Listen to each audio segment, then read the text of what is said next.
Introducing the amazing iPhone XS you'll love on T-Mobile, the most loved in wireless. It's the perfect way to stay connected to those you heart most. Fall in love with iPhone XS on T-Mobile. And right now, trade in an eligible iPhone and you'll save $300. Visit a store or call 1-800-T-Mobile.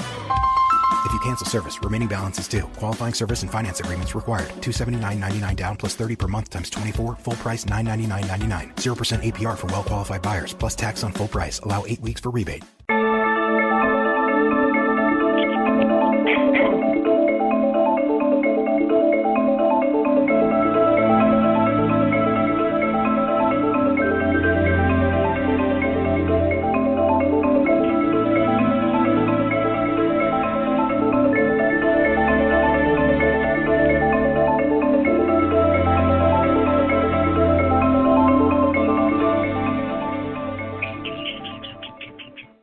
Hi, everyone, and welcome to Aquarian Radio at aquarianradio.com. And I am your host, Janet Lessin, with my co-host, Aaron Christine Patrick.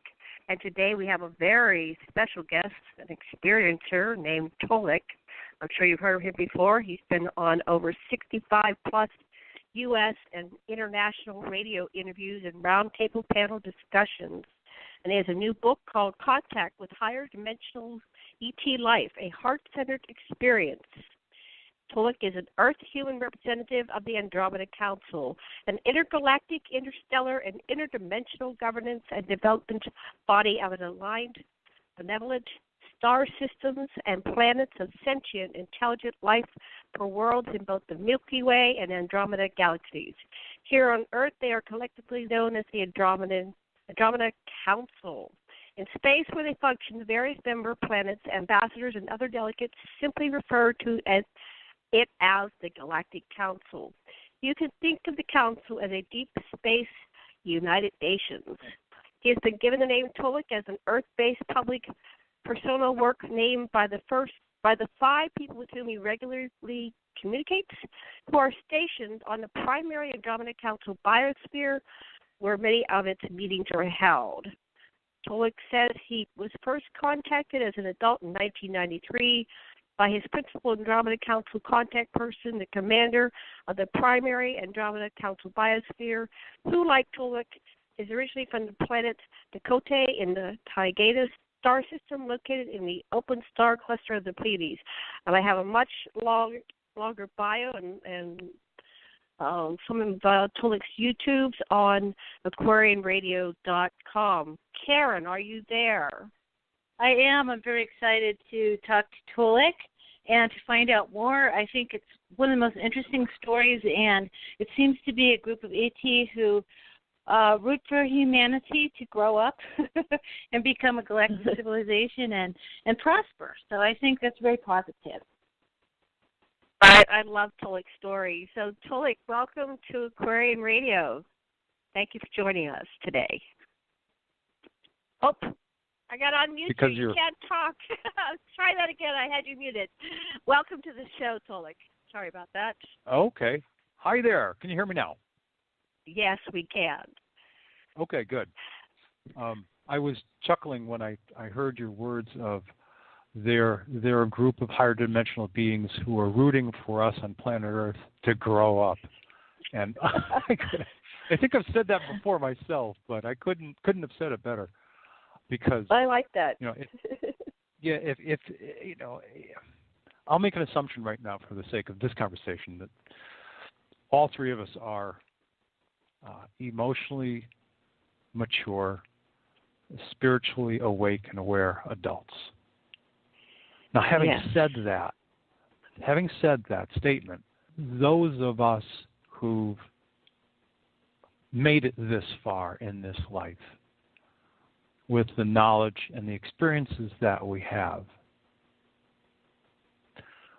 we're just a small percentage of the billions of people on this planet. And collectively, the people on this planet,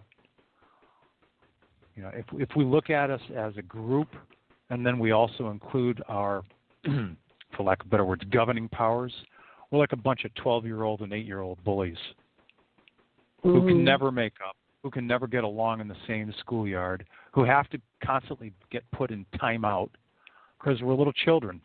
We're either little children or we are bullies to little children. And it's, if we are going to be accepted sometime in what we would consider to be our future, we've got to grow up, because the planets that are out there, whether you call one of the councils the Galactic Federation and or any number of other councils that are out there, they don't have tolerance for this kind of behavior. They just don't, and they're not going to let us. They're not going to let us out running around through the cosmos if we are not able to act like adults and keep our emotions. I don't want to say in check, but just be adults. Manage our lives, manage our emotions, treat people respectfully. Don't shoot to kill before we ask questions. There's just so many ways that we as all global people on this planet need to grow up. Right. And that's a very interesting point. From my perspective, and I am an experiencer, and I go back to the crib, and Karen's an experiencer, and hers started somewhere along the line, but, and I should say and, not but. From my perspective, this poor human society has not been given all the information, and we've been intentionally infantilized by coming through the veil of forgetfulness. We probably agreed to do this on some level from what I'm getting. And at the same time, there's just so much propaganda, there's so much disinformation and lies on top of lies on top of lies that True. We have no idea who we are. And I hope that people will end soon. Mm-hmm. People can discover. Each person can discover on their own if they choose to travel that journey. Excuse me, separate and aside from my knowledge, knowing that my original soul essence was first birthed on the planet Dakota thousands of years ago. And yes, I have knowledge of other lives. I know that, and I've learned that I was a Lakota warrior twice, a Dakota man once, a Hopi, what people would call a medicine man another time. I was also a mixed-raced African and a few other things, buffalo soldier down in Texas, Fort Davis area back in the 1800s. I was not a good person back then. So acknowledging that I'm aware of those lives, none of that matters. I mean, it matters in terms of an overall context of, oh, wow, this is kind of neat that I know some of my history. But what matters is how I act today, how I treat people today, how I respond to certain situations in every single moment of every hour of every day. That's what matters. And there are a lot of people who are on this planet who've just not chosen to do any self-examination or self-evolvement. They get to high school or college age, and that's about where they're at the rest of their lives. And some people not even that far. And I'm talking right now about emotional awareness, emotional maturity, and spiritual awareness as well. But it's up to each person to decide whether or not he or she wants to take that journey. And it's not an easy one. I've gone through it. You end up stripping away all sorts of layers in the process. And if anything is, not fake, if anything's not real, if it's fake, if it's a protective layer, it'll keep coming up. And it'll mess things up for you unless you deal with it. And I meet people all the time who just choose not to take that journey. So we are a planet of collective individuals, and we're a global society, but each of us have the ability to make the choice to learn who we are in this lifetime. What gifts and skills have we brought brought to this planet in this lifetime. How can we best help ourselves?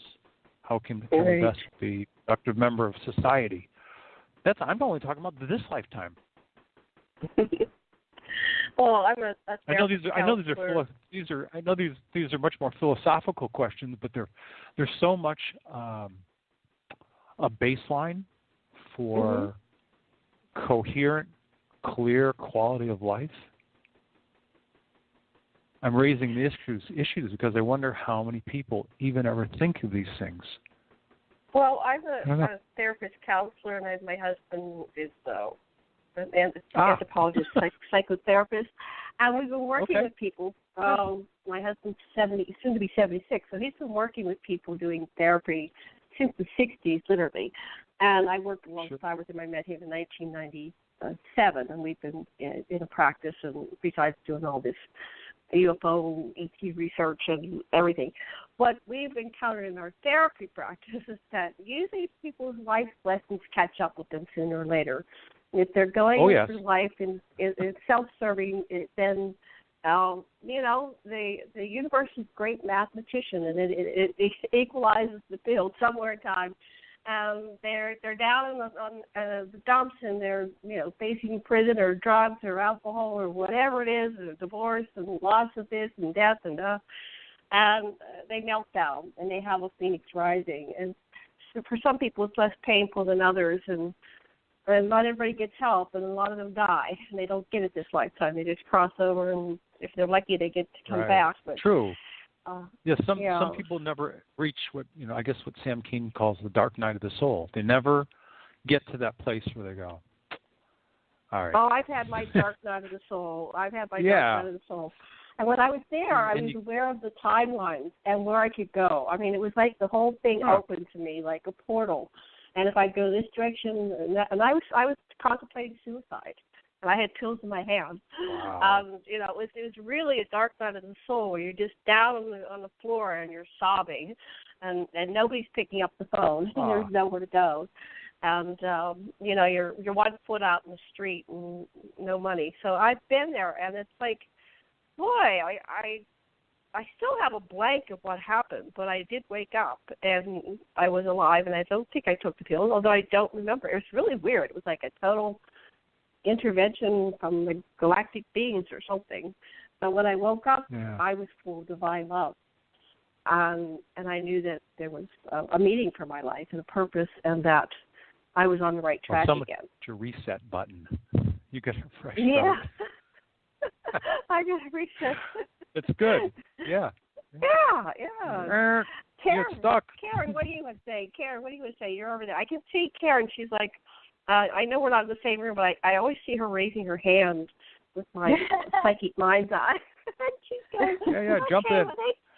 Jump in and say something, dear. Yeah, I took a training one time, and they voted me the student most likely to ask the most questions. So, yeah, you got me. I want to go back to what you said about, they don't want us running around out there, because I distinctly got that impression. I happen to be in the unique position of working closely with Dr. Ken Johnston, who was an engineer in the NASA years, in the Apollo years, and he famously says, as Apollo 17, which is our last mission to the moon, is coming back, apparently a voice comes on several radio bands that was heard by ham operators on Earth. Some voice came on the return trip, "Don't come back, you're not ready." That's what they said. And aside from the fact that we quite possibly have a breakaway civilization, a secret space program, the other kind of unique position I'm in, and I live in New Mexico, and we have a spaceport here that was built by Sir Richard Branson I think he's anticipating, some traffic. But basically, he tried to get some craft up in the air, and they famously crashed. So I kept thinking, what is the ticket to space? Like, when do we get to graduate and go to space? And it literally has to do with a change in consciousness.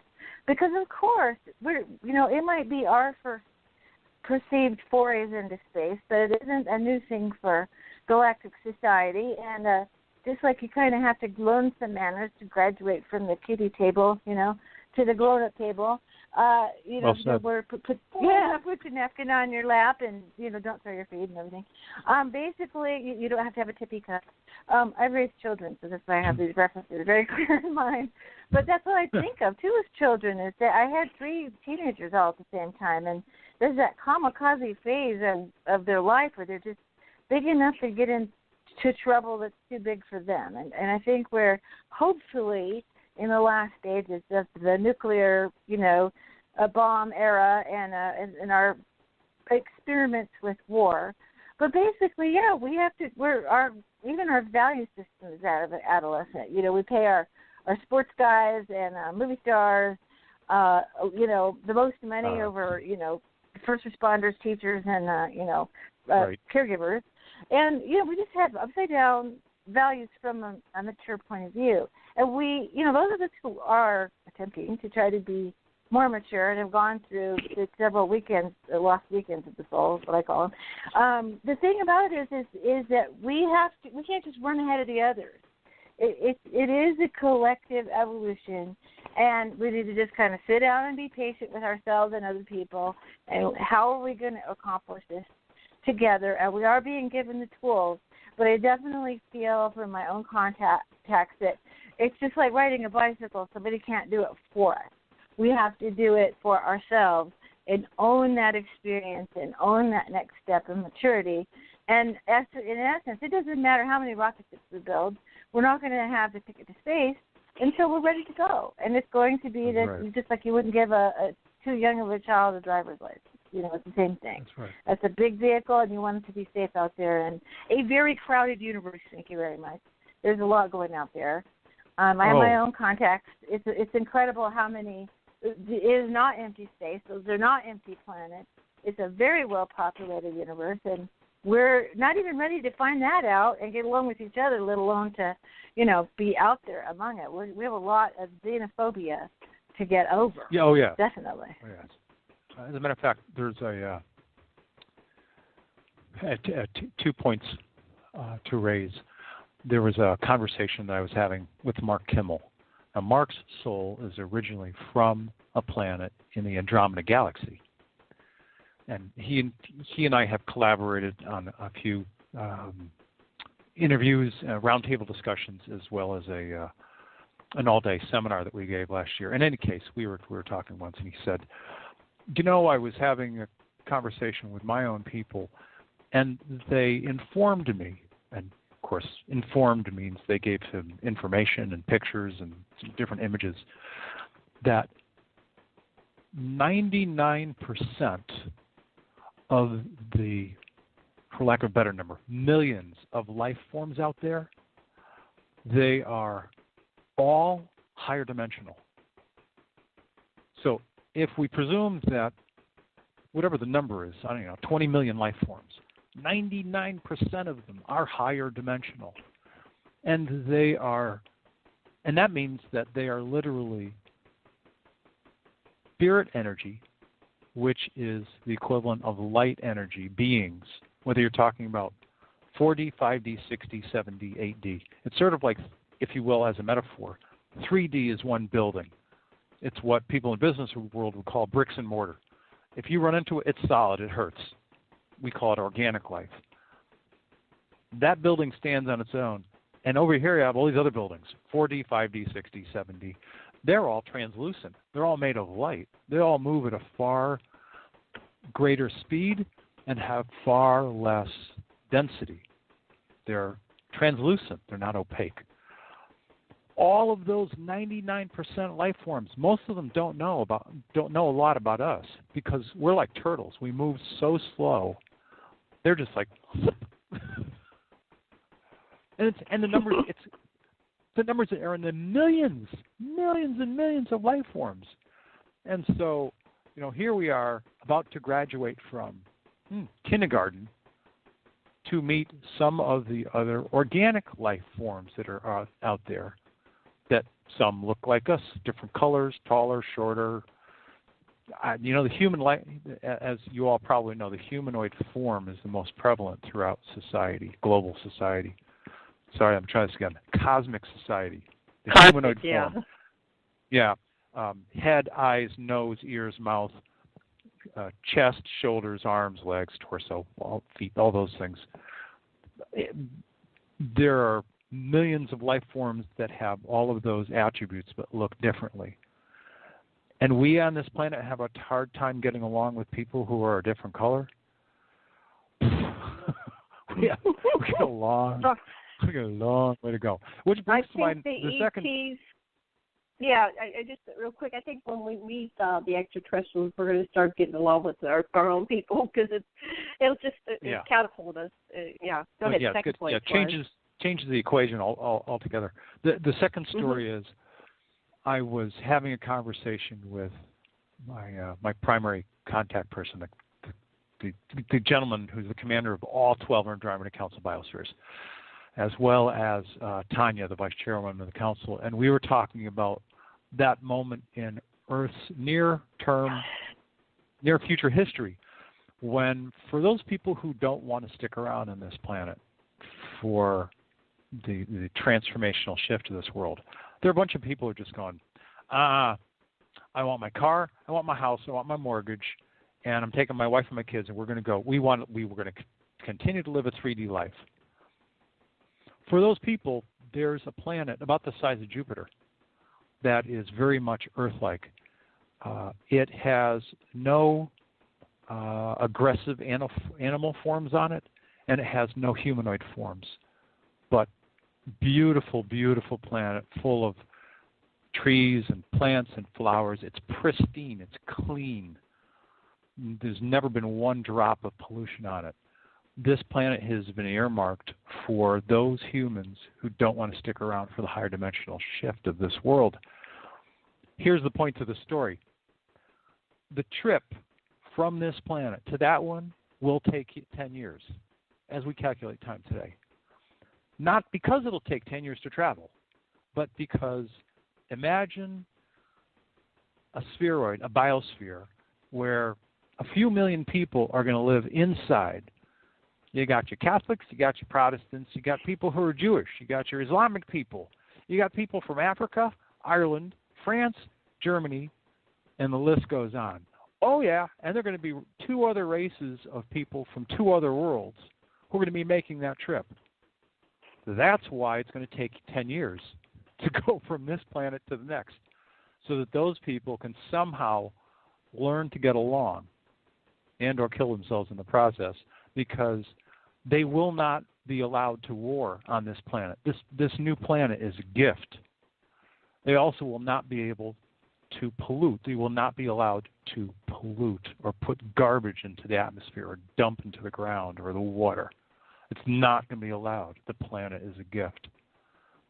So it will take 10 years for that trip to happen, because those people are going to learn how to all of those people of great diversity and great variety are going to have to learn how to get along inside that biosphere for 10 years before arriving at their new home. Okay, I have a couple comments. Yeah, quite a challenge. Yeah, let me say something and then over to Karen. Thank you for bringing up all these points. Sure. This is pretty interesting. Okay, you said that 99% of the millions of life forms are all higher dimensional. The higher dimensional beings have they don't have the skin encapsulated self sense and this feeling of complete separation, and that the complete separation is part of the divine experiment of self and apparent other, self not self, and how are we going to love ourselves when we think that ourselves is somebody else, and they have all these differences.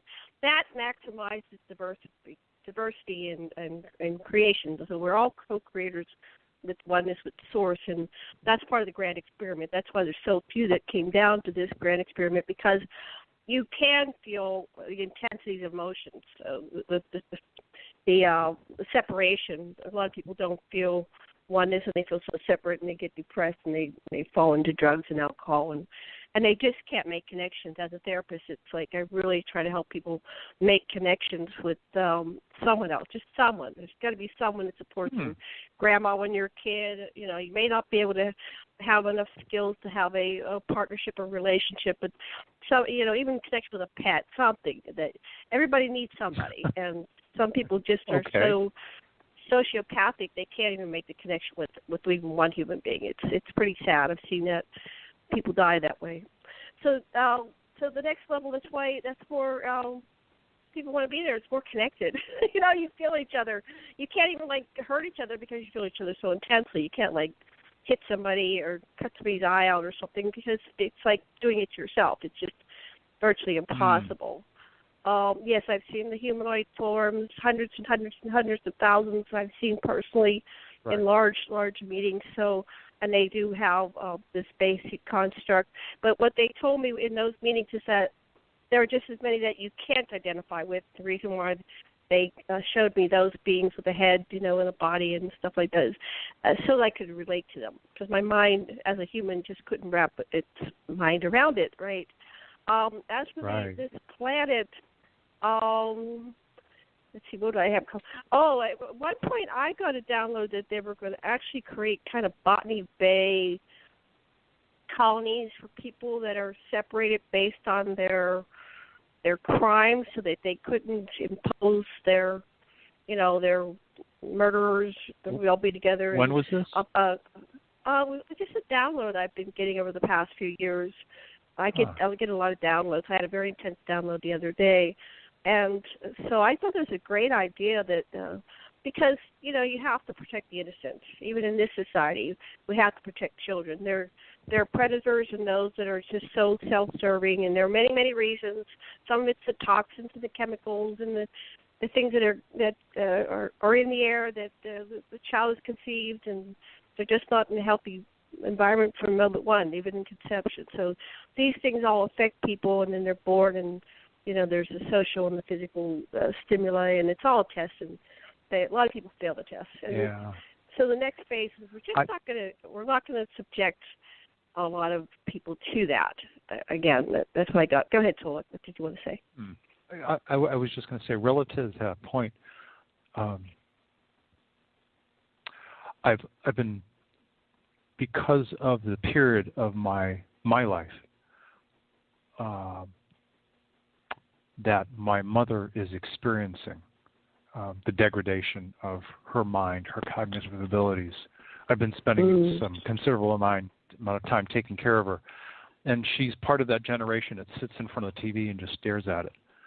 And so, fortunately, or rather, unfortunately, I've been exposed to some of the things that she's seen and watches. Now, I have what people might consider to be a television or a flat screen, but I don't use it to watch television. I have a pretty great collection of movies that I watch from time to time. I don't watch commercial television.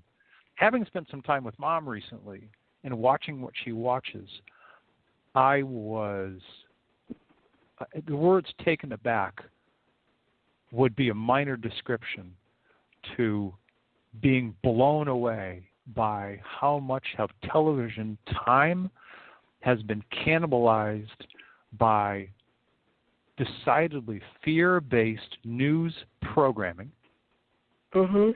And that's number one. Number two, the pharmaceutical companies telling people how sick they are and what disease they likely have, so they have to take their drugs. Three, and this will tell you how long I haven't watched TV. I was astounded at the, I can only call it the sick programming. Sociopathic murderers. These are when I was a kid, a teenager, we had 1 or 2 cop shows on, maybe 3. I think there are probably 12 to 15 police shows that are dealing with sociopaths, not only who murder people, but who carve people up, who electrify people, who eat people, and on and on. I mean, it's dark programming. Take the TV away and throw it out the window. Of course. Yes, I know that. Your mother loses her mind completely. I've been preaching this since 1992. You're preaching to the choir on this one, but the issue that I'm raising is, how is it that we as individuals have allowed our media to continue to provide this kind of programming? Good question. It was absurd. The amount of psychic fear, grief, killing, eating of people. I've never seen anything like it. And I've only been exposed to this the past few months. I think at the end of the road, we maximize the continuum. The dark gets darker so the light can get lighter. And it's part of the ascension process. And we are all the choosers. Turn it off, turn it off, turn it off. You turn it off for your mother. She's not able to make choices. Turn it off for your children. I'm talking about Go us. ahead. How have we as individuals, I mean, me, I didn't know about it because I wasn't watching. But how can we as individuals have allowed our media to produce and promote during primetime television programming of this type that goes into people's homes? That's the question I'm asking. I think that's because the polarity, it's some kind of deep core desire to maximize diversity, and it's like pulling back a rubber band, and it's eventually going to go the other way. And yeah, people have been getting darker and darker and darker and darker. And I think it's because it's the end of the Kali Yuga and the end of the precession of the equinox. It's the end of a cycle. What is a Kali Yuga? What is a Kali Yuga? Oh, we were talking yesterday, Karen and I were on with there's the yugas, it's the cycles within the cycles, and there's I'm not an expert. There's like a 26,000-year cycle, and it's the light and dark cycles.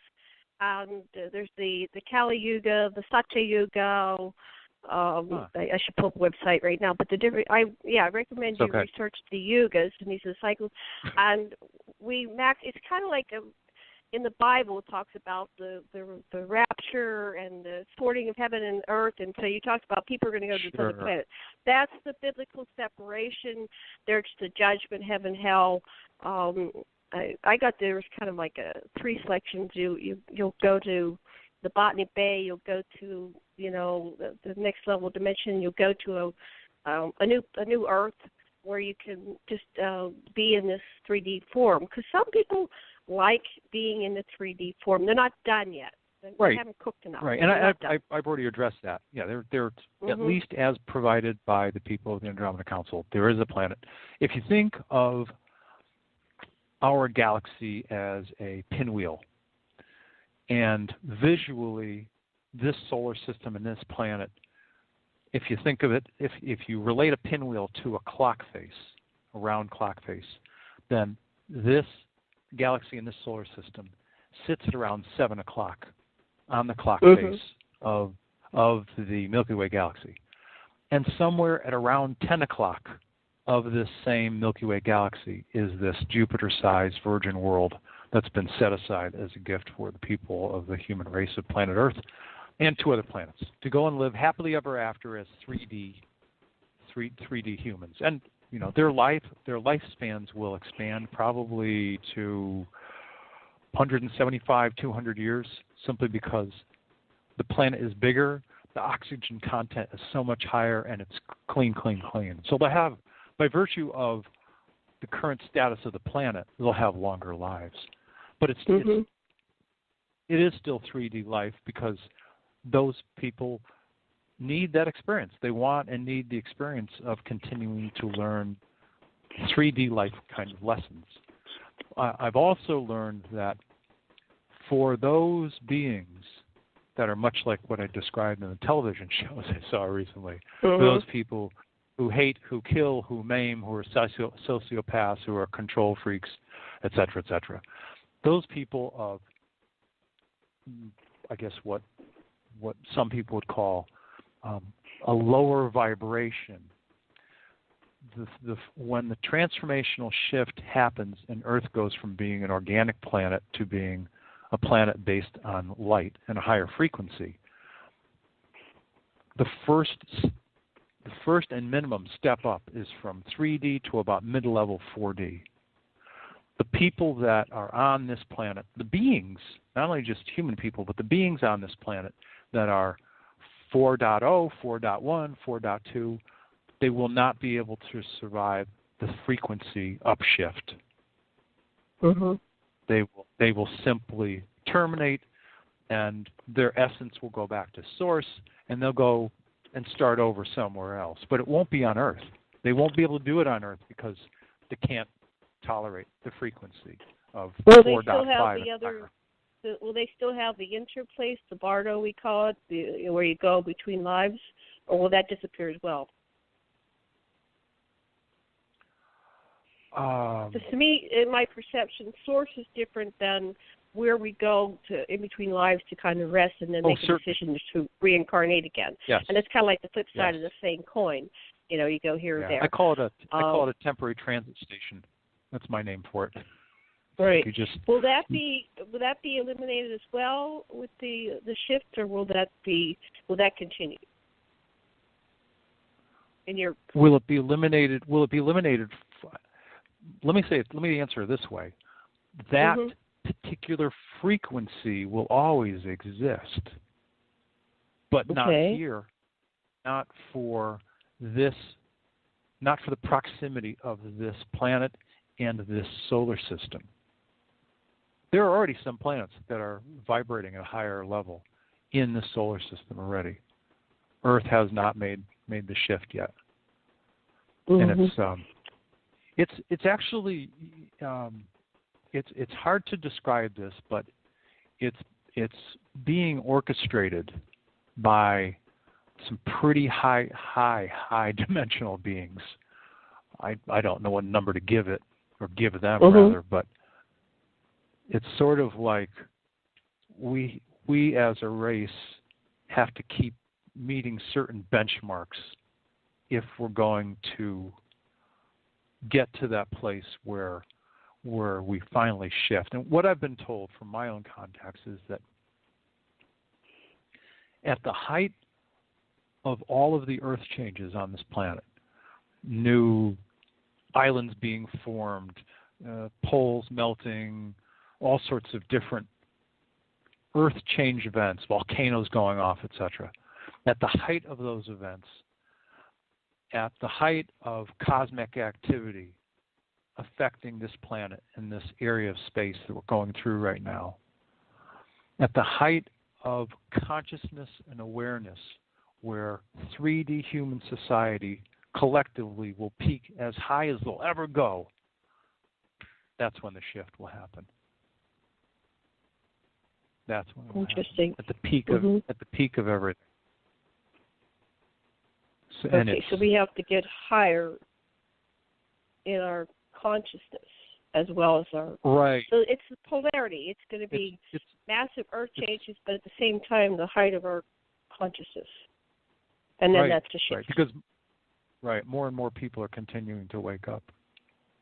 Right, because the dark is getting so dark. It's becoming so self-evident. So it's like, it's obvious now. It's like, wow, look at how dark that is. There's got to be something else. Yes. And people are just fleeing from that. Like, oh, get away, shut off the TV, run to Maui. And that's what we see people go to the mountains. Yeah. Go to the mountains, go to Maui. I just want to say one thing and then let Karen talk. Poor Karen. Anyway, she's nice. She's a very good person. Hi, Karen. She sits here quietly. At one point, what I realized is that we're all here because we chose to come here. Not everybody is here in 3D reality because they need more lessons to learn. We're here for many different reasons. Some of us, we're in that light space, and when it's always, it's like it's kind of boring, right? This is the hottest show in the universe right now, Earth. And people like to buy a ticket and come on in here, and whatever it is. Well, and there's reason to participate. Other than the fact that there's been a lot of outside influences, Draco and Hydra Reptilians et al. And others, the Anunnaki, Sirius, people from Sirius B. One of the reasons why this place is so highly desired in terms of getting experiences. A, it's 3D, and it runs under a clock. It's time-based. Because of various factors that we live under today and conditions, our lifespans compared to other places, they're very short relative to a lot of other places. You know, an average lifespan of, let's call it 70 or 75 years. That's really, really short compared to a lot of other people out there. Probably the last and probably most important reason is that, and I'll share with you a conversation I was having with Wendell Stevens back in the mid-'90s, and I said, Wendell, why? You know, why this planet? Why are there so many stories? Because Wendell, as a researcher, you've written all these books about men and women who have had personal contact with organic life forms from other planets coming to this world. He said, diversity.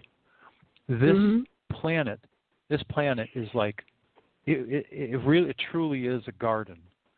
And it's more like a repository. It's the greatest repository in terms of numbers of life forms on any one planet in the galaxy. Makes sense. Wow. Huge. And then he was like, just think of the number of insects you're aware of. I'm like, holy crow. And then you go, you know, the genus and all the different varieties. I mean, think of just the varieties of beetles. Think of the variety of animals. Think about the fact that we have probably at least 5 to 7 human life forms from different planets who all happen to be living here on this planet. Because not all humans are from this planet originally. He said, incredible diversity. He said, most of these that are other planets, these contact cases that I've written about, you have at most 2 races on one world. Pretty typically 1. That means their mores are consistent from one person to the next. Their values are consistent. Those are relatively easy places to live because there's not a huge amount of diversity. There's not a lot of complexity to life on those worlds. Here, I mean, geez, the African continent alone. Then you go to Europe, you know, French, Russian, German, Italian, Romanian, Bulgarian. Are they Christian? Are they Muslim? It's like, wow, huge well, diversity. That's what the illusion of separation creates. This tremendous diversity of self and not self, and who and what I am versus on who and what they are, and that is an experiment we as a universal species have created, and it's quite a success when you think of that. And also this brevity of life gives us meaning and purpose because we only have this short time. The brevity makes us do what we have to do because we're going to be dead tomorrow. So you better do it now. You better have your children. You better, do your career. You better do it. You have even within our life, we're infants and children for so long and in diapers and we're not old enough. And then there's this productive period, and then we're back in diapers and we're, dying and dependent on other people. So that maximizes our creative potential. We've got to do it now. Yeah, right. For those people who have incentive to do that, there are other people who, and I have friends back east in the Northeast who've been in careers for years and they do what they do. Do they kind of like their work? Kind of like it. Now, if you sat down with them over a glass of wine or a cup of coffee and said, "Do you really like what you're doing?" No. What would you really like to do with your life? Money doesn't matter. You'd hear a whole different set of answers. But there are a lot of people who just fall into things. Now, I am certainly cognizant of the fact that there are people who are hardwired to be attorneys, or there are people who are hardwired to be accountants. They're more comfortable working with numbers. Same thing with people that are engineers. There are certain intellectual gifts and skills that are more prevalent to certain professions and not others. But I'm talking about going deeper to the next 2 or 3 layers down. Are you really happy? Not you, but the parenthetical you. Are you really happy doing what you're doing on an hour-by-hour, day-to-day basis? If not, are you going to do something about it? And how many people do? That's part of the. Even if you don't pay attention to the argument about the collective, there's the issue about can you find happiness being who you are and doing the things that you really enjoy doing in this short life? Yeah, I think there's a level to that, and I always am examining things and looking at it philosophically, and that's probably why War and the Hero's Journey was created. Right now you watch all these Marvel characters, and they've got huge problems, and they're, the superhero. People are wanting to have something that pulls them away from their Clark Kent desk, and now they've got to go to Superman. And so I think that's why War exists, because it can be Ender's Game. You're a little computer geek, and next thing you know, you're killing the bug people that were going to destroy the Earth. That's all part of our maxification of diversity by having, wars, which is the creation of the mother of invention. You have to do something or die. And, if you can just step outside of the game and just bless us all, I always think of God bless us all, Tiny Tim. We're doing this stuff. Right. Yeah. And then, okay, can you guys on the other planet have a greater awareness of this thing that we actually, as a continuum, on some level created it. We put it over here in planet Earth and made all this stuff happen here on the 3D level. So, this goes into the Akashic records, and these people that are spiritual beings might be watching this on some level, or at least observing it, and maybe they can't immerse themselves in it like we do, but we're like these superheroes. We're immersing ourselves in the most dense and perverse but creative energy that ever existed in the entire universe. And so we're doing it. It's like trying to walk through peanut butter. That's what it's like, the density. Yeah, I was talking to Tanya about the possibility of her coming down. She would have to, because she's never manifested a 3D organic body. She's always lived her life. She started as 4D, and now she's like upper level 5D. And she went to Azar, who's the chief medical officer of the hospital ships, the medical biospheres. She said, "How do I do this?" She said, "All right, well, we can manifest a body for you. You'll keep the look that you have, and you can spend some time in one of the biospheres where some of the people who are 3D organic, where those humans work and live." And I talked to her, what essentially was a few weeks later, my time, and she was like, "You people are nuts." It's like, this is way too hard. It's way too much work. I mean, you have to eat. You have to sleep. Because they don't. I mean, see, they think those things and they just do them. I need food. Right. They'll manifest it. Or they need to absorb energy, and they do. But she was quite surprised at how much of a challenge it is, and also quite appreciative of what we have to go through in order to accomplish things. She's like, you play tennis. That means somebody has to manufacture a tennis racket. You people drive cars. You actually have to create a whole bunch of parts to create the thing that comes together called a car. She said, to us, that's amazing that you dedicate that much energy to cars and houses and vacuum cleaners and computers and all that stuff. We just create it. We just think it. We have some advanced technology, but we just think it and we create it. She said, you people work way too hard. I was like, okay, that's one perspective. Yeah, well, it's kind of like that episode of Star Trek when Q came down. He got stuck in human form. It was like, what? Oh, yeah. You have to do all that, and I don't know if you're aware of Olmec, puny humans. Olmec, who's she's a from Venus or something. Yeah, and I she met her, came down. I met her last year at the conference. Yeah. Yeah, she's got a fascinating story about what it was like. She had to go down. You know, you have to learn how to control your body so you're not peeing all over yourself, and you have to learn how to walk. And it's so we're blessed in that we come in as infants and slowly. But I remember doing that. I'm sure you do, Tolec, making the choice and coming down here and doing it. And definitely the way to do it is as a baby. I was not happy. I was not happy at all. Oh, I stood up. Yeah, and my people said, tell me they're like, y'all got to go. I'm like, again? I'm like, I thought I paid my dues.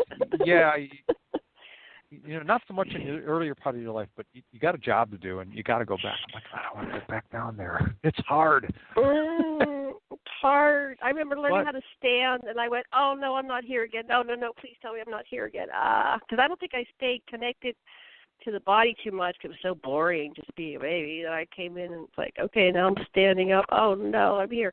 So I would check out as much as I could until it was like, right. you somebody totally anchored in. My diaper. Yes. He's like, come on. I remember the last time I pooped my diaper, I just said, that is so disgusting. I am never doing that again. I don't, I've got to control this body. I can't do that ever again. And I never did. Something kicked in, and it's like, okay, you got that one. Karen, do you have memories like that, or are we the only ones? No. Sorry. I don't doubt at all. I've just, in listening to this, just terribly fascinated.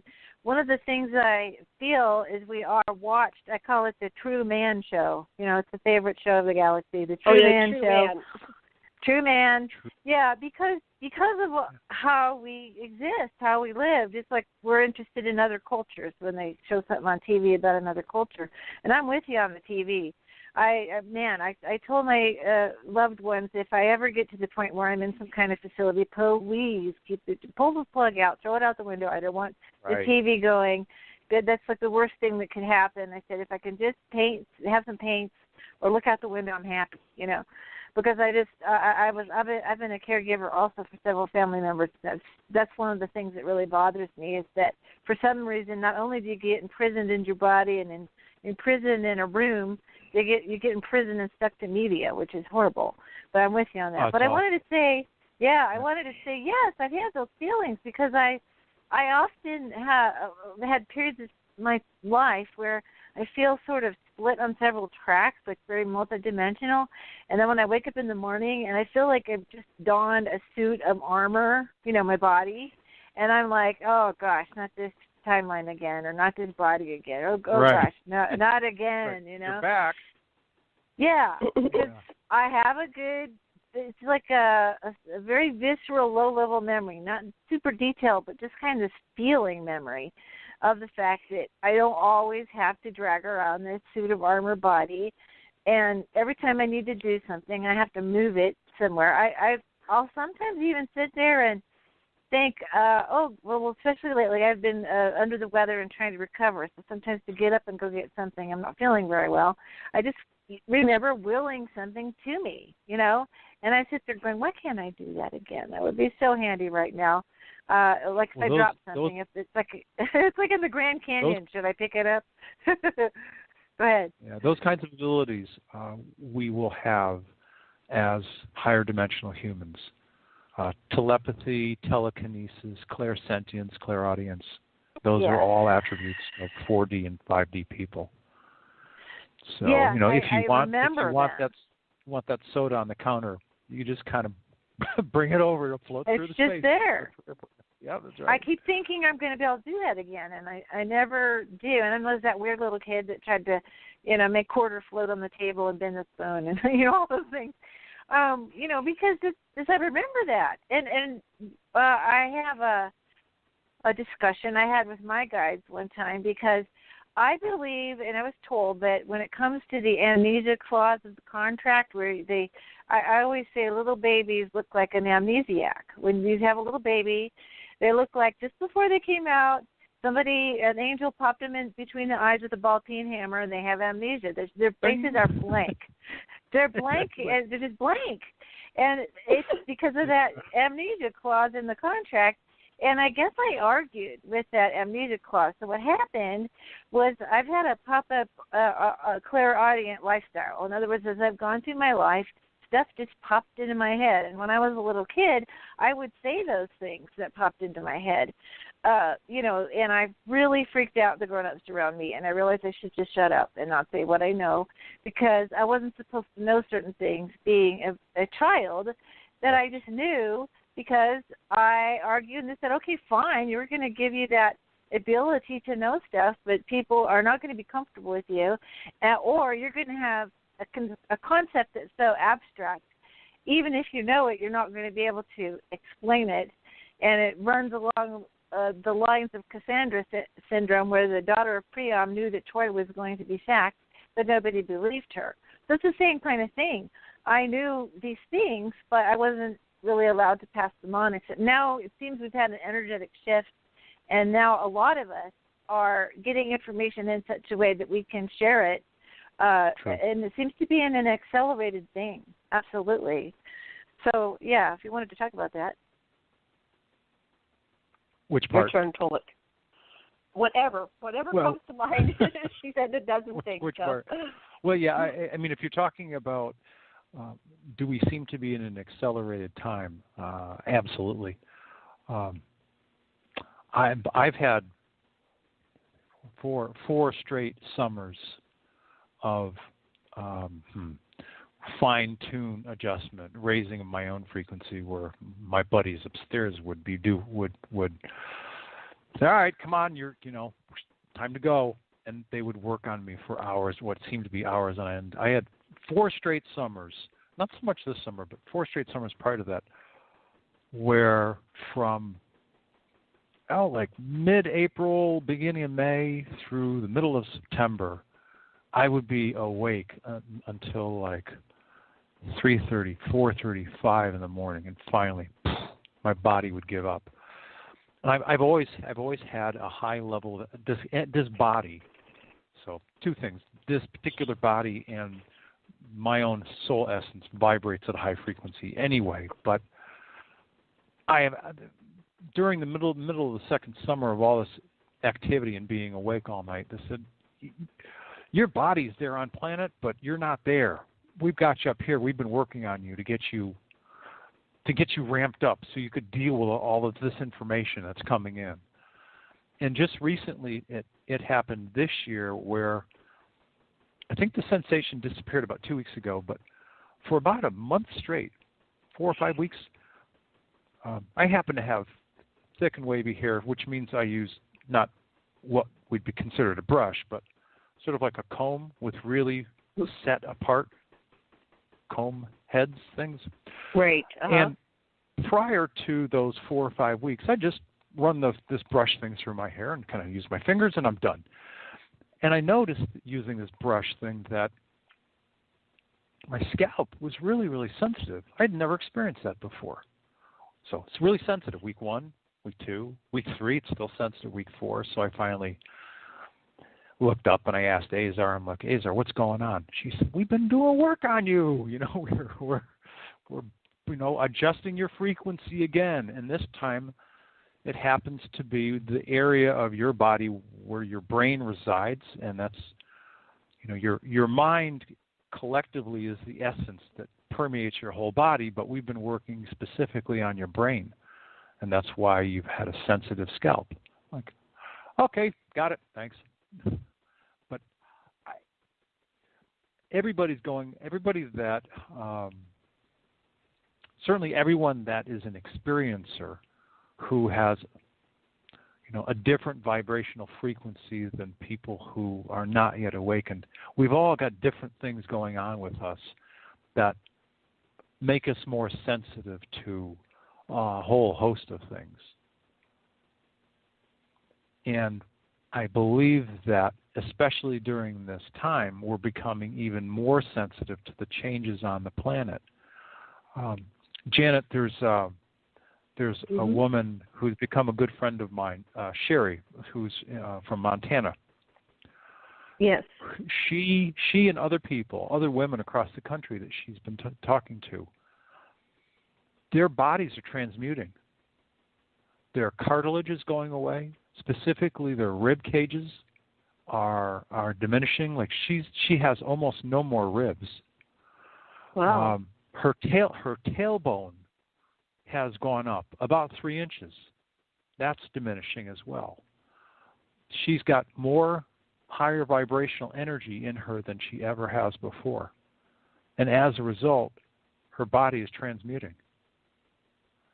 So there are people on this planet who are going through this transformational process faster than others.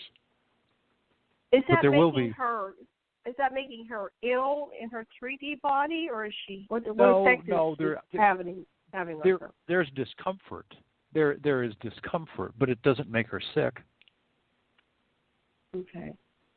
There's just discomfort. That's the way she's described it, and she'll have to use when we have our women's conference. She can describe it to you. She'll talk about it. Yes. She's not the only one. She's told me, like I said, at least 5 or 6 other people who are going through some of the same symptoms as she is. Well, I'm over here in Maui where the vibes are really, really high, and I keep feeling that there's something going on just by being here. This is supposed to be a portal, where things start ascending, accelerating first. So I was talking to Alfred Weber last week, one of my other shows. But these conversations on shows now. And he was saying that he was giving all the symptoms of ascension. So I think he told me about the rib cage because that sounds familiar. So I'll have to correlate with him. Huh. What are the symptoms of ascension or starting to vibrate at a different frequency? But maybe we can get that information out. I don't even know what it all is. So you're saying her body's changing. Yeah. Yeah, her body is the density, the organic density of her body is diminishing as she is starting to upshift, upgrade, transmute into becoming a higher dimensional human. It's been going on for months now. Wow. So, but she's still able to function. She can still walk and talk and breathe. Yes. You would think if you lose your rib cage, your lungs would get affected or something. Yeah, your heart, she's lungs. funny about it. She's like, I don't know how these parts are still standing up. She's like, I need no more rib cage. Everything kind of. Have you seen her in person? Have you touched where her rib cage has disappeared? Has she gone to the doctor on any of that? She's any analysis. She's in Idaho right now, so we're not. Sherry and I are not in the same state at all. But we just had a few conversations. She's told me what's been going on. It looks like she's going to make it for our conference. She lost her son recently, and I'll let her get into the details when we do the conference. But so sad. It's been a challenging time for her. She said the good news is she has seen her son after he passed. He's very happy. He's with his higher dimensional wife. They're working together. They're having a blast. So she said, in terms of him, he's fine. It's always the people left behind. And loss is tough. It's tough. Difficult to lose people you really care about. Well, that's interesting that you mentioned that because at the beginning of the year, David Bowie came to me and Prince came to me, and then I saw a bunch of people. Really? It's like the veil got we're really out of here. Thin. We're checking. What Prince did was he said, "I'm so happy. I don't want anybody being sad for me. I'm in a whole He actually." I was sleeping. He came. I'm not a fan. Okay, I'm not a fan. I'm just like living my own life. I'm not a groupie type person. But it was just really weird. And I said, "Why are you coming to me? Why don't you go to somebody who's your fan?" He says, "Because they can't see us. We can see you." And I go, "What do I look like?" And it's like a big bright star. And so that's why. And I've had this my entire life. Well, they come to you, and so I've been blocking it all my life. But I figured. I'm 62 now. What do I have to do? So I'm opening up, and then I say, okay. So one night he just came and he kind of merged with me a little bit, like And he gave me this whole energy of what it's like being dead, right, on this higher vibratory frequency. And I woke up and I was like blissed out and went, oh, my God, whoa, that's what it feels like. He said, so don't feel sorry for me. I'm alive. He said, we're alive over here. And I'm in this, this state. So that was good. I started, like, shifting. Okay, when people are dead, and I saw he brought, like, my ex-boyfriend that was dead. He brought my girlfriend's husband who just died December 3rd. He brought, I love Gene Roddenberry and Leonard Nimoy. He brought Gene. Oh, yeah. He brought John Lennon. Anybody want to see? He says, okay, you want to see them? Here they are. That's great. Here they are. I went, oh my God. Yeah, and my mother and father, my husband's mother and father. So I said, that's enough, too much, I'm getting overwhelmed. And then he stopped bringing everybody in. I get the point. They're not dead. Okay, good. That's right. So, that's right. Yeah, my own mother in her in just one of her experiences that she shares quite often with me, it's like, I can't wait to go join your father. No, she's not being morbid at all. She's like, he's up there in heaven with his sister and his best friend Roland and Seth. They're all up there having a good time without me. I can't wait to go join him.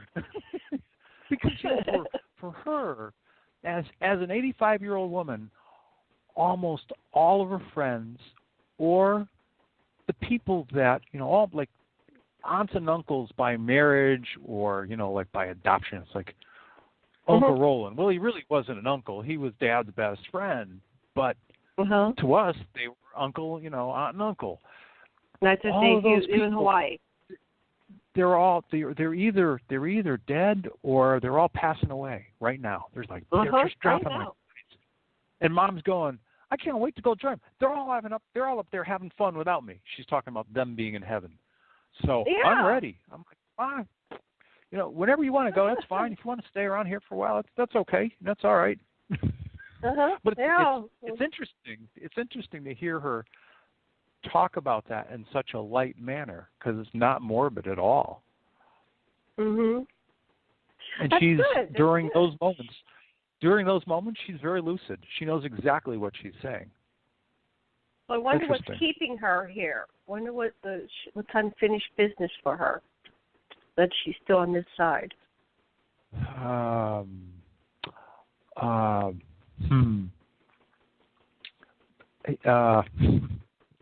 don't know how to say this without. Well, I'll just say it.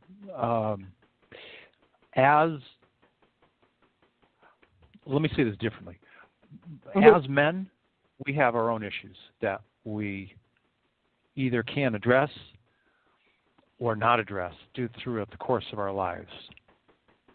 I've observed, not only in my relationship with my mother, but in relationship with women that I've dated, that the two predominant issues that seem to give women the most challenge and problems are control and worry. And my mom is the queen of the control and worry section. I think she ran it for all of New England for a little while. And so giving those two up is that's the end game. If she gives up worry and she gives up control, why be on planet? Because she's got nothing to worry about. Right. It's worry about the kids, worry about the kids, worry about the grandkids, worry about the house, worry. When Dad turned 72, he was always having parties. He and I happened to be in the kitchen about halfway through I think it was about 10 o'clock at night, and there were all these people, milling around the house. The house was always full of people and parties, and I said, Dad, I got a question for you. So like, shoot. So I said, she's my mother, but you married her, and I love her dearly, and with all due respect, here's the question. Has Mom always worried? I'm here I am in my early 40s at that time. And I was pretty mature adult even back then. I said, I don't get it. I've met other people's moms. I've never met anybody that worries as much as she does. has she always been like that? He was like, yep, she was that way when I married her. And she was 21 when they got married. So I'm like, oh, okay. So, that moment helped dial it in for me that not every woman carried around as much worry as Mom does, but she's. But I've seen it, at least for her. Did she get things those done? Usually the negative emotions can be channeled into positive energy, so she might have been more effective than somebody who just is like, oh, well, who cares? You know what I mean? No, the worry and control seem to go hand in hand. And sometimes she wasn't effective. The control issue. Yeah, sometimes the control issues got worse because she was worrying about things she could not control. Circle. Yeah.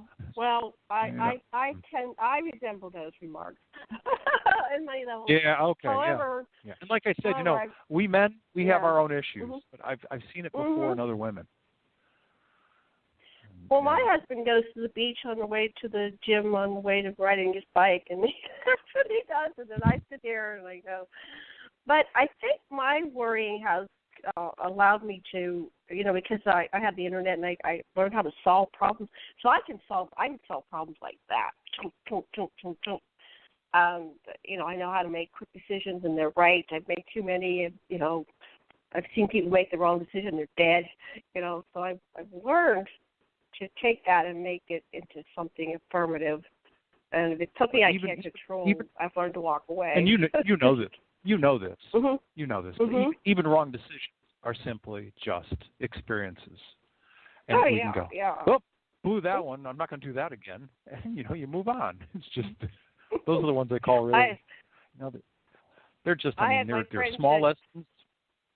Yes. Go ahead. Sorry. I had my friends that decided to cross the river when it was too high. Literally, the river was too high. They all died, and they were popped out of their bodies. And 2 out of 3 came. One came and just showed herself to me. 2 out of 3 came, and they go, "Wow, that was like a rush." Oops, that was one wrong choice. Right. It's like, oops.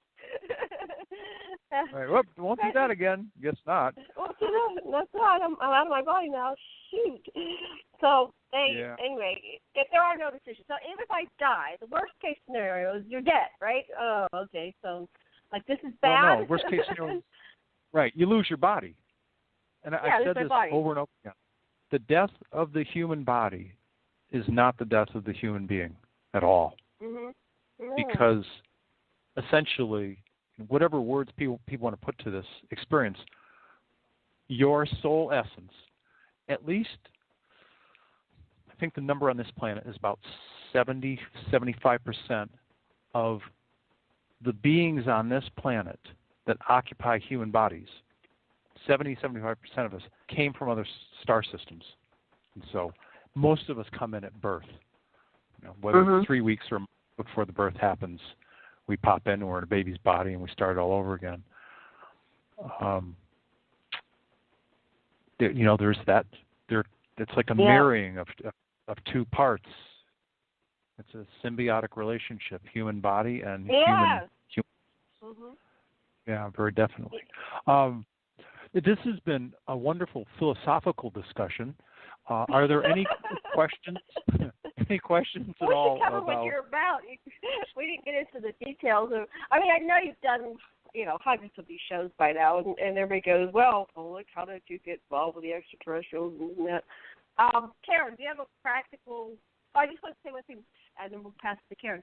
So what you're talking about, the symbiotic relationship, Dr. Michael Newton Institute and his thousands of regression people, and they've regressed over 40,000 people, probably 50,000 by now.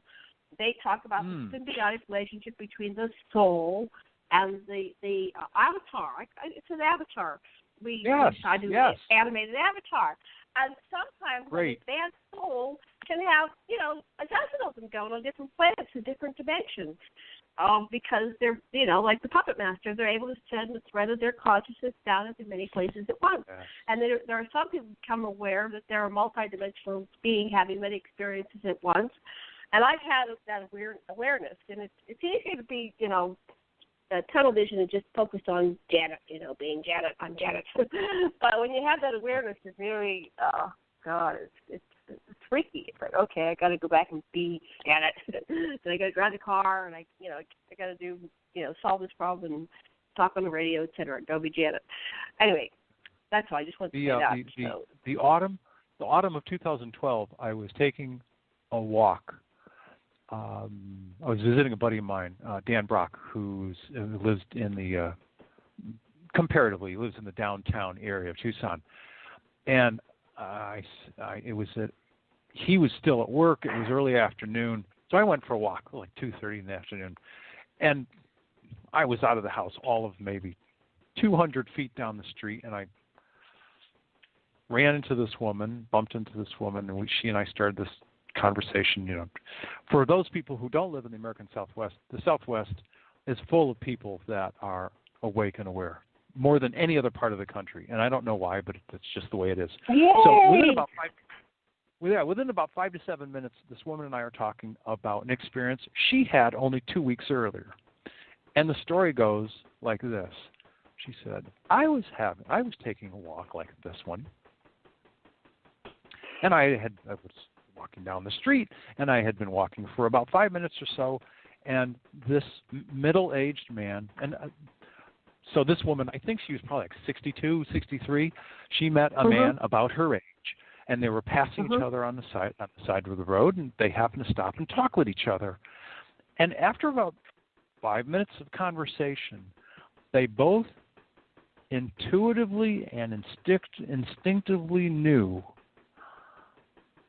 that at that moment they recognized that she was the female incarnation and he was the male incarnation of the same soul on planet at the same time. Ooh. I was like, wow. So then we talked for like another 20 minutes or so. Yeah. It was amazing. It was absolutely amazing. And I don't remember all the aspects of the conversation I had with her because that one item alone, I was just like, wow. But she said, yeah, we started to explore all of the different aspects of self. And, if you took your left palm and your right palm and you overlay them, the two of these people lined up exactly. They were sort of like mirror images of each other, and they determined that they were, in fact, male and female representation of the same soul on planet at the same moment. That's awesome. I actually had that same thing happen to me, and I was having sex with this. It was a young man. I was doing the cougar thing, but we're all over the age of consent, right? But I just asked. I said, "What is it? What is it? I'm not going to marry this person. What is it?" And then, when you ask, the answer comes. And I'd never heard of this concept before. And they said, this is your male form of yourself. Your soul is into. And I went, oh, that makes so much sense. Because, it was really bizarre to have sex with yourself like that. I would imagine that the connection must have been really, really strong. The energetic draw between the two of you. Mm-hmm, yeah. Mm-hmm. But I knew I wasn't supposed to marry this one or reproduce or anything. It was just, we were just like supposed to just touch base, recharge each other, and then go on with our lives. We've actually lost touch with each other. I'm sure that man and woman probably lost touch with each other as well. Maybe they didn't, but I didn't feel like I had to stay connected. Mm-hmm. Yeah, for those two people, it was a brief chance, if you will, how much is chance, but it was a brief chance meeting, two people walking through a neighborhood, as my experience was with this woman as well. And she didn't know me as Tolec. She just knew me as some guy who's walking down the street, and it's Tucson, and as a lot of people do, we just start conversations. And I was like, wow, so you what said a gift. People are awake there. What's going on? They're awake. Do you have any idea? It has to do with, I think it has to do with the frequency of the area. Tucson, areas of Phoenix, out in the desert, certainly Sedona areas. It's just, the that area naturally has a higher frequency to that part of the country. There's also a lot of ferrous oxide. There's a lot of iron in the ground. There's a lot of crystal in the ground. I was talking to a woman who was very gifted in her own right, and she said, "Why Tucson?" I said, "Oh, well, geez, that answer's easy."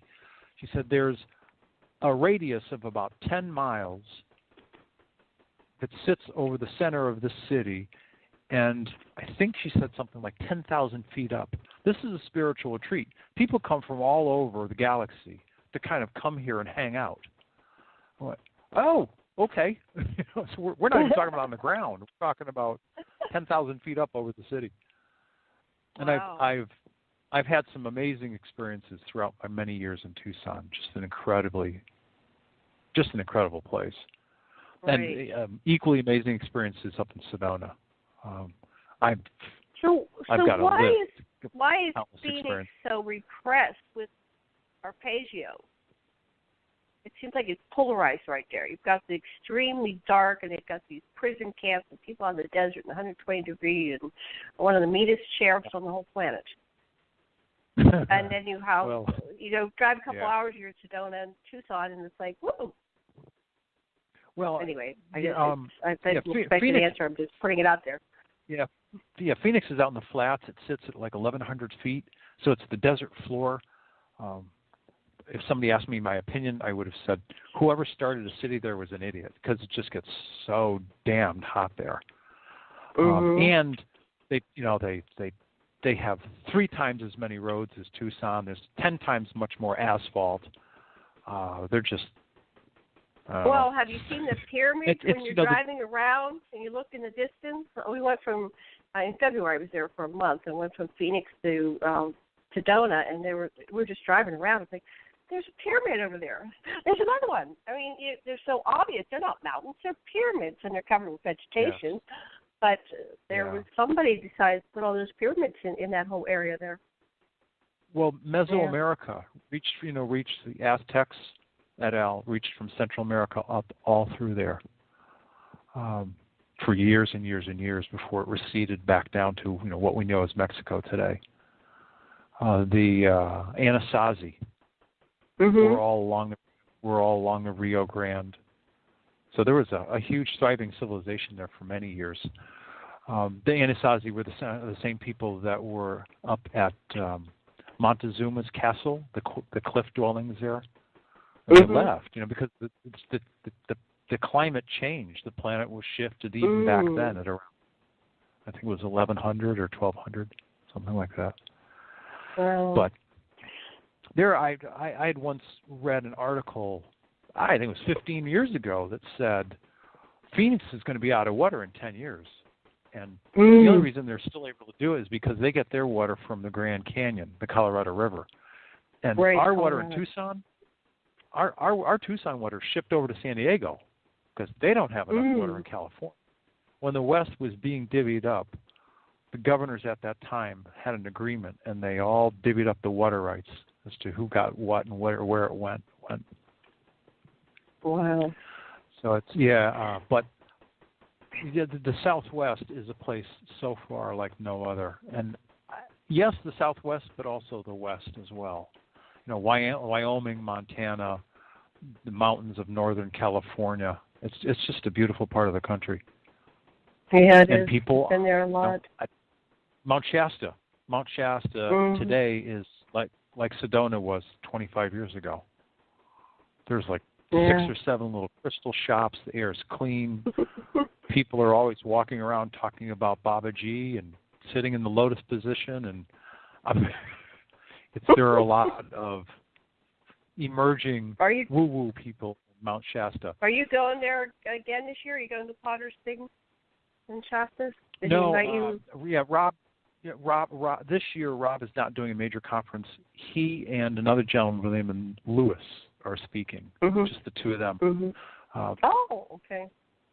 And I don't know what they're going to be talking about. I will be speaking.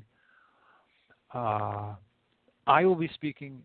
Donna will be speaking at the UFO Con, which is the UFO conference done by Lorian Fent in the first weekend of October in Milpitas. And then Mark Kimmel will be the keynote speaker. Alex Collier, Jim Nichols, Adana, a couple of Native American wisdom keepers will be at this Transformational Shift conference in Phoenix. Wait a minute. It'll be an amazing experience. It's Mark called Kimmel. Mark Kimmel, yeah, the keynote speaker, and Alex Collier. Alex Collier. Okay. I want to meet Alex. So my predecessor. Okay. He's a great guy. Yeah. He's great. And who else? A lot of fun. Myself, me, I'll be there. Yeah. Tolec. Yeah, I'll tell you what, it'll just be easier. Go to the Transformational Shift Events with an S on the end. TransformationalShiftEvents.com website, and anybody can get all of the information about that conference. Did you say Madonna? Did you say Madonna? No, Adana. Adona. Adana. Adana. Okay, that's what I was wondering. Adana. Okay. And that's Adana. What yeah, month is that? That's what month? Say again, please. What month is that? That's October also, but it's being held in the greater Phoenix area. They haven't come up with a venue yet, but I understand it's going to be a very interesting conference. It's going to be part typical speakers, and they're working on because I know the guys that are organizing it. They're working on a contract with I can say this much: a globally recognized network. A globally recognized television network, so that it will not only be a conference with major speakers, but it will be a high-level, high-quality television production as well. Oh. And because it's going to be like that, there's going to be a lot of interaction between the speakers and the attendees, speaking, asking questions. It's going to be very dynamic, very interactive. Probably I love it. I want very to get involved. different, very different than any other conference that I've ever heard of. I'm excited to be there. I mean, with Mark Kimmel and Alex Collier alone, it's going to be a kick. We'll have a lot of fun. That sounds great. Well, I like having these are the conscious experiencers. Like, we didn't get much into your story. We have about a half hour left. But you're a conscious experiencer. Some people, get abducted and then they go to hypnotherapy, or they have a little bit of a memory and maybe an episode. But I'm a conscious experiencer. You're a conscious. There's a whole little, like Alex Collier, George Casavillas. There's a handful of them, the conscious experiencers. And it'd be great to have a conscious experiencers conference. But go ahead. You were going to say something. I'm sorry. Well, like this program tonight. You and I and Janet are people who are constantly having conscious experiences, whether they're in the dream state, whether they're images, whether it's auditory. I get some that's automatic writing. As an example, and I remember doing this in the first year when I was developing the website, and I just published it, and I was writing a particular white paper, and I said something like, "And so it shall be." And I went, "Huh? I don't talk like that." It was my higher self. Too. I did that it was too. my higher self. Go ahead. It was my higher self coming through my fingers as I was writing. With Adana, she will describe a situation, and I'll get into her unique story, and she'll tell you her story when we have our women's conference in another 10 days. But in any case, she will say something like, "And so it was," or "and this is what happened therein." If it's flowing through her directly, many times you'll hear the word "therein" attached at the end. It's because it's coming through her higher self, and she's not consciously creating it. It's just flowing through her. And that statement could be something like, "And the parties shall be joined therein," or "and the ship landed therein." You'll know that there's something unique going on when she adds the word "therein" to the end of it. But yeah, sometimes it's in writing as well. A lot of mine are little video clips.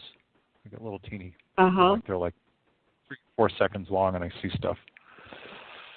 Can I jump in? They go, Yeah, we'll anytime. let Karen talk. Oh, please. I got all excited.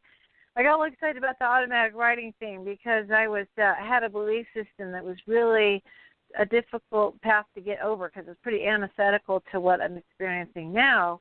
So I had a significant automatic writing, a couple of years, starting in 2009, because I would flow on the page, and the language was kind of like you're talking about, higher self language, ease. And what would happen is then I'd stop, and then I'd read it through, or I'd put it away for a while and read it through.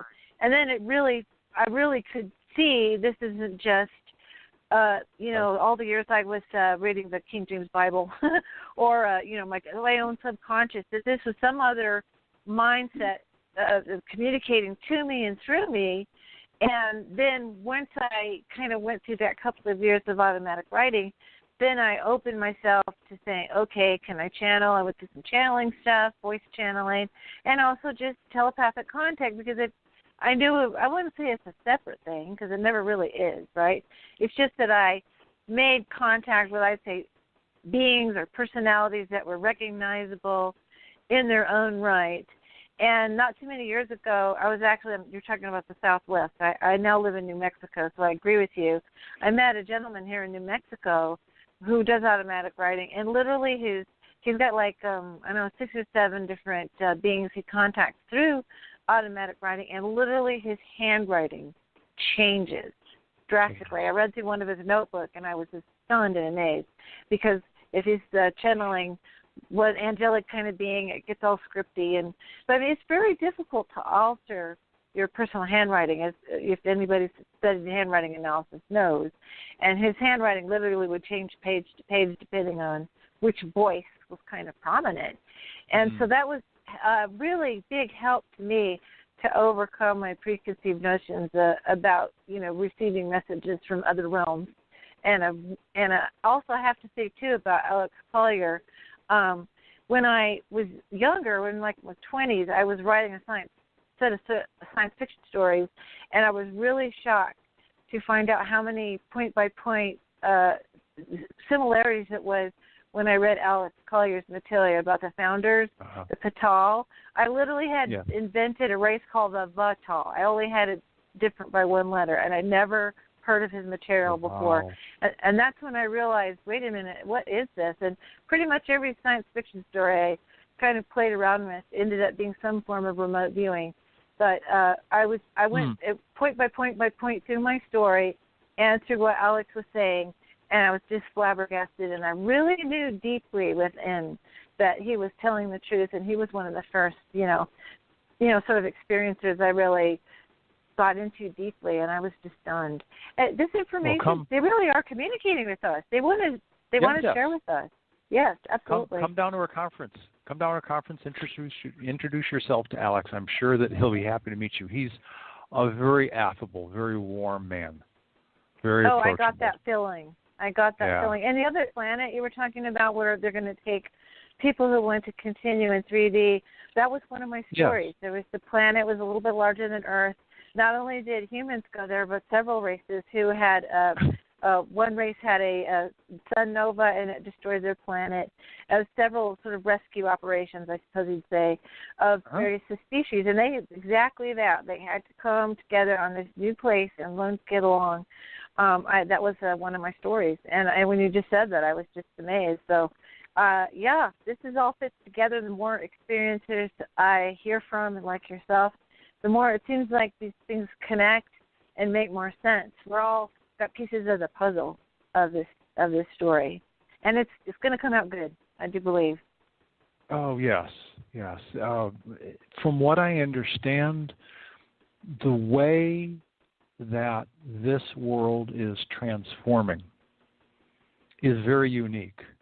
Apparently, it's the first time that this is happening to an organic planet in this manner.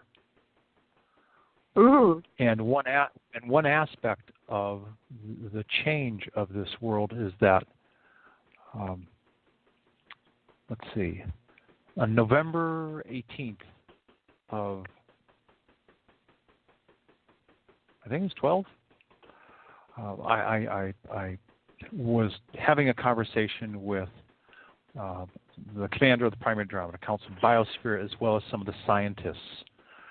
And what they did was they gave me essentially a description of what would happen on December 21st, 2012.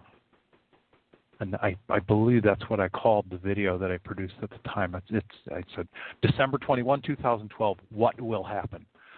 And essentially, in this 15-minute video that I produced, they told me that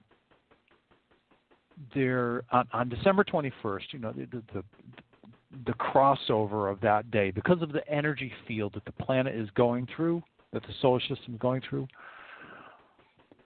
a new energy source would come about in the center of the Earth, and it would no longer be molten iron based, you know, whether it's solid or in, you know, like magma liquid form, that it would change over to kind of like a higher dimensional blue plasma ball. And they're actually characters sometimes. In their own way, they have a good sense of humor, because the scientists of the Andromeda Council called this new energy source for planet Earth on December 21, 2012. They called it SAR. And they said, we're calling it SAR because it's just like one letter off from a star. Because you have this organic planet that is about to birth herself as a higher dimensional world. She's going to become a translucent. And someday, at some moment in our planet's history, someone in deep space approaching Earth would see this sort of like blue, crystal clear, translucent, blue tinted ball sparkling in space. It's not going to quite look like a star. You'd still see the form of the Earth. And you would recognize that there will be some continents left, and that you would recognize ocean in its higher vibratory form. But you will, in fact, still see the shape of planet Earth, but it will look like a blue crystal ball. Oh, man. Wow. Yeah, profound. Now, what makes this story even more interesting is that in the following years, I think a couple years ago, March of last year, in 2015, I was talking with Dan Brock, and we were recording the analysis of the movie Interstellar, and he mentioned the fact that Linda Moulton Howe had been doing some interviews and been having an ongoing conversation with a man who was a geophysicist at an Air Force base in northern Utah. I'm doing this all by memory right now, so I'm not quoting my notes. Just bear with me. But in any case, what he was saying was that he was saying to Linda Moulton Howe, there are things that are happening to this planet that we can't understand. The core of the Earth is going through changes that we can't explain. And Linda Moulton Howe had a dialogue with this guy for about 3 straight years. And you know when that dialogue started? About March in 2013. So we're talking like 3 to 4 months after the core of the Earth had changed from molten liquid iron to blue plasma. The Earth scientists have been tracking this change, and Linda Moulton Howe did a number of interviews with this particular guy, and then she interviewed a Stanford associate, Linda Ariana, I think is her name, PhD, and she essentially said the inner core of the Earth is acting in ways that we can't explain.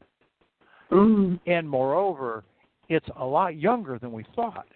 And I went, hell yeah, it's younger. The current form that it's in is only like 3 to 4 months old. So I've had, and I tell this story because I've had instances like this where I will learn some information and then from some independent, unsolicited third party, I get confirmation. Like this series of Linda Moulton Howe interviews. Yep. Yeah. I've had that same thing happen. It probably happens to you too as well. I mean, I've had a number of conversations with Ray Kosolanich, and he and I have shared information. Same thing with with Alex Kyer, and we go, really, you too? And we just keep kind of comparing notes, and we go, confirmation. Here's another one where we haven't talked prior, and we're getting. It may not be exact, but really, really similar confirmatory information about what we're learning. So Ray was another one we need to bring to that, like the Conscious Contactee Conference, because Ray's I've talked to Ray many times. Yeah, it'd be great to have him come too. He's a kind soul. He really is. He's very kind. Very gentle heart. In that same time frame that you're talking about the blue plasma, change, there's another change that's been happening. The Schumann resonance that was discovered by a German scientist has been considered a constant, which means that when they talk about it, use it in an equation, it's a certain number. Don't ask me what it is, but it's a certain frequency number that's not changed as far as we know since the dawn of time. But it has been going up. The frequency should not be going up, and it's going up. And right in that same time frame, this other thing that you're talking about has been happening, and that's the sort of dominant frequency of the Earth. Hum. It's dominant frequency that it normally hums at. Exists at. Yes.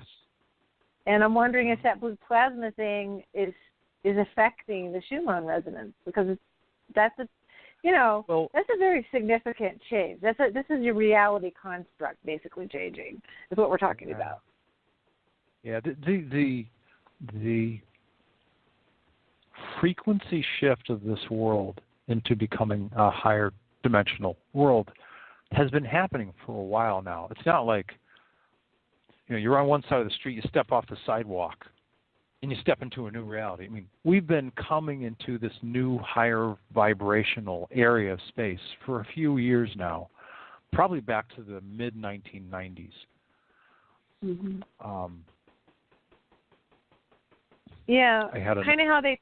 Kind of how they told me is like how my guides told me this is like when you're driving through a tunnel. Where I used to live in Seattle, we have this big tunnel. And you go into the tunnel, and your radio goes off, and your cell phone doesn't work.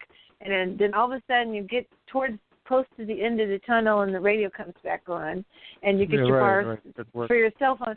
And it's kind of like we've been part of the reason why the darkling forces, if you will, have kind of been able to operate in our reality construct is because we've been in sort of a tunnel of a certain type of frequency that allows them to be hidden and to do their things, and for us to be more disconnected from one another. I strongly believe that our psychic abilities have been affected somewhat by this area of space that we've been through. And this Kali Yuga comes from the goddess Kali, who was the aspect of the goddess that was a destructive force and a bloodthirsty kind of era. And so we've had this, lower frequencies able to operate. Yes. Does that come from the Hindu? The Vedic. Yeah, the Vedic. Yes, Vedic. Yeah, Kali. Yeah, yes, and so that's why, this is their time to wreak havoc and have all this discord and destruction. Is I always say I lived next to an old barn in a out in the country. The barn eventually fell down, and they ended up carting it off, and it became the start of a vineyard that's out there now. So, in other words, destruction is to make way for the new. It makes way for the new. Thank you for that illustration, because if Mother Earth is going to birth herself as a new world, all of the old has to go. And I've given this description before, and every woman I've told this to is like, oh yeah. You can't unpregnant a woman. Yeah. Once she's pregnant. Right. I'm talking about without artificial intervention. Once she's pregnant, she's got to have that baby. And there's a natural process, including things called labor pains, which is the process of the woman's body adjusting to prepare for the delivery of the child. And this is the time frame that we are going through on this planet, where Mother Earth is pregnant, and she's going to be birthing herself as a higher dimensional world at some point in our near future. And the other metaphor that harkens back to what you just said moments ago is, and here we go, it's the darkest before the dawn, where it's, all of the old systems are collapsing. And what people ubiquitously call a cabal, anybody that's in charge and power in positions of power that were ruling ruthlessly without regard for anybody, their whole world is coming apart at the seams. And there are a lot of reasons for that. We don't have time to go into them all, but that's a good thing. That all the bad guys up at the top of the power pyramid are losing control, losing power. Things are falling by the wayside. Things are getting restructured. They're changing. All the old has to come down before the new is allowed to be birthed. So, well, there's the story of the painless birth, time. though.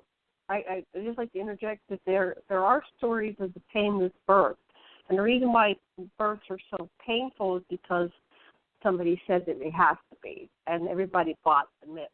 But there are stories, and there's a wonderful YouTube about a woman having a very painless birth. Instead of pain, she was giving birth. And there were some Star Trek stories. Diana Troy gave birth to an extraterrestrial. It came out of her womb and out of her uterus and out of her. But so I just invite you to entertain that, and that's what I get my downloads. We don't have to have this extremely painful birth with. I didn't ever say it would be painful. I didn't say that. No, I didn't. I was just saying say that. Don't fit, don't wear it. Don't wear it. I'm just saying, I'm inviting. That's right. I'm inviting the world right now, whoever listens to this, that we can give birth to a new world, and it can be a joyous experience and free from any deleterious effects. And so that's choice. It's choice. Individually and collectively, we can choose a painless birth or one that's full of all this Armageddon, apocalyptic fire, brimstone, hailstone, etc. So I don't know. I'm kind of that way. I just go, okay, we were just cathartic all this stuff and how bad it can be. How about I was shown 24 different timelines about this time period, and it's as easy as changing the channel and changing the like going down the road and going, okay, that one's like, to the left there is this fire brimstone. I'm going to go to the right. Go ahead. Here's confirmation for you. I was shown in one of my many conversations, and this goes back to it's either winter of 11 or winter of 12. I asked the question. Apparently, I've always been a student of time in my various lifetimes. And I asked this gentleman, who's the commander of the primary Andromeda Council Biosphere, along with Ambassador Tonka. It was the two of them I was talking to. I said, can you show me, would you guys please show me what we are experiencing on this planet today, how can it play out? What about the concept of timelines? And they essentially showed me a predominant timeline. Think of a highway. You got a predominant timeline going, if you will, dead center. And you got 12 on the right and 12 on the left. And literally, any one of those permutations can happen.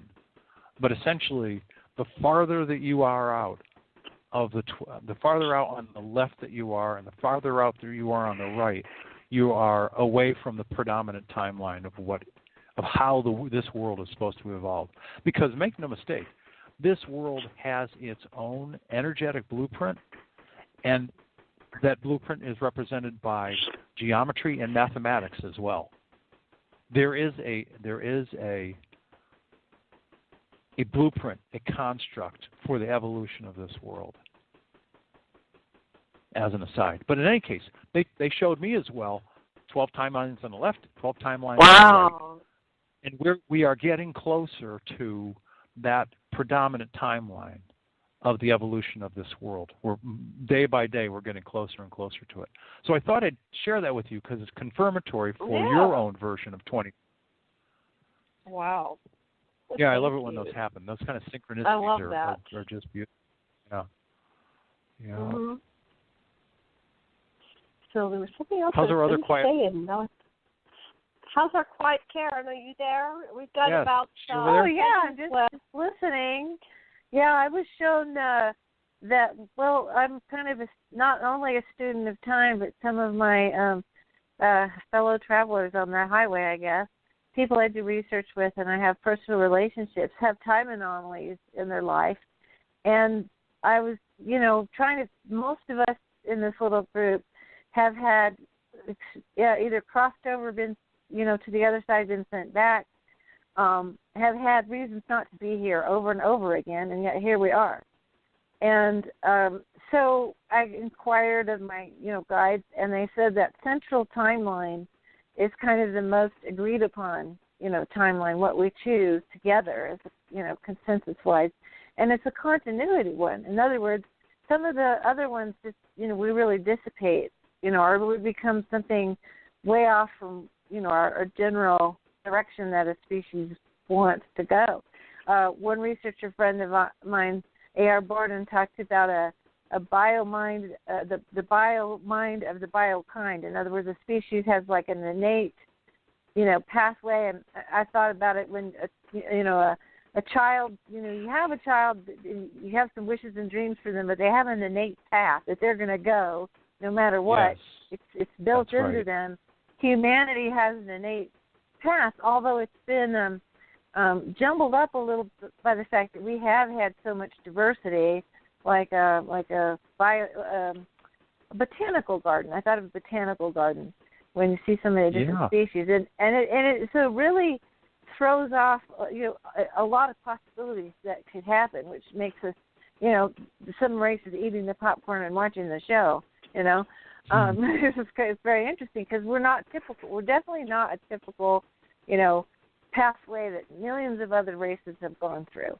But we still have. Because go ahead.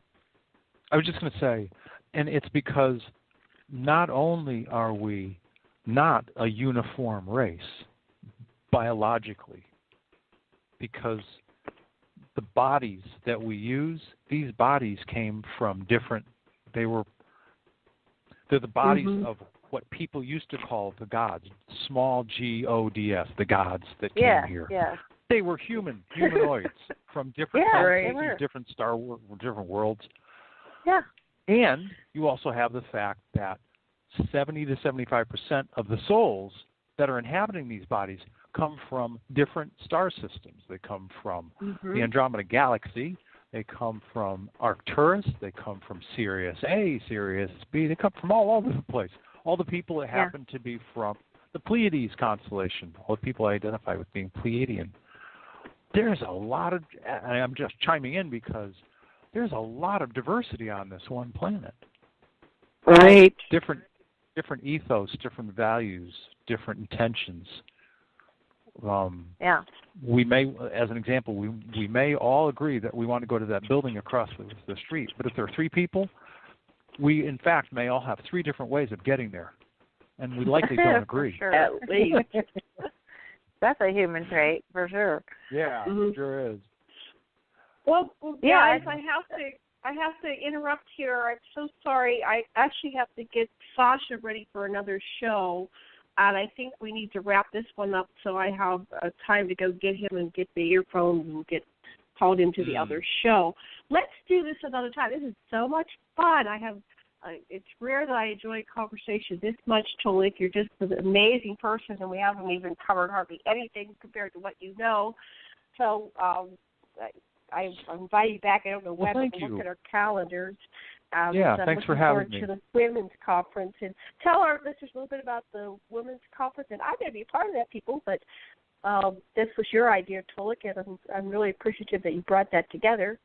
Do you want to tell them real quick? We are going to record it offline on Saturday, May the 14th. I'm guessing right now, but it's Saturday. Yes. Either the 14th or 15th. Adana, yourself, Janet, Shailia also from Hawaii will be there. Tracy, who's originally from New Zealand but living in Mount Shasta, and Sherry from Montana, who's in Idaho right now. And yours truly, I'll be here. I'll just kind of launch it. I'm just going to give it some energy to get it going. But we did this last year, and it was an amazing experience for me. And I think this year it will be equally so, just different because it'll be a different group of people. But well, you're a very brave man, and with all those women. Let me tell you. Yeah, but I mean, I know that I'm male, but I honestly get along equally with men as I do with women. I have I would consider to be pretty well balanced masculine and feminine energy. And when you go to these conferences, and there are more and more conferences that are having more and more women speak, but part of the process of our own, part of the process of our own evolution is that there's more. These are the wrong words, but there's more feminine energy coming in, and I just thought it would be a great idea to have 4 or 5 awake, aware, enlightened women contribute to what's going on in terms of this time of change, to their own consciousness, to what's going on with the planet, sharing their gifts, sharing what they know. And that's what the Women's Conference is about. It'll be an hour or 2 hours. Yeah, so it'll be about you girls, not me. Not me. I'm sorry, but I have to go. I'm being called by the other. So much love and blessings. And Karen just fell off. So, she fell. Much love and blessings, Tolec, and our listeners. Thank you so much for joining us today, and we'll be back again tomorrow with another episode of Aquarian Radio. And aloha.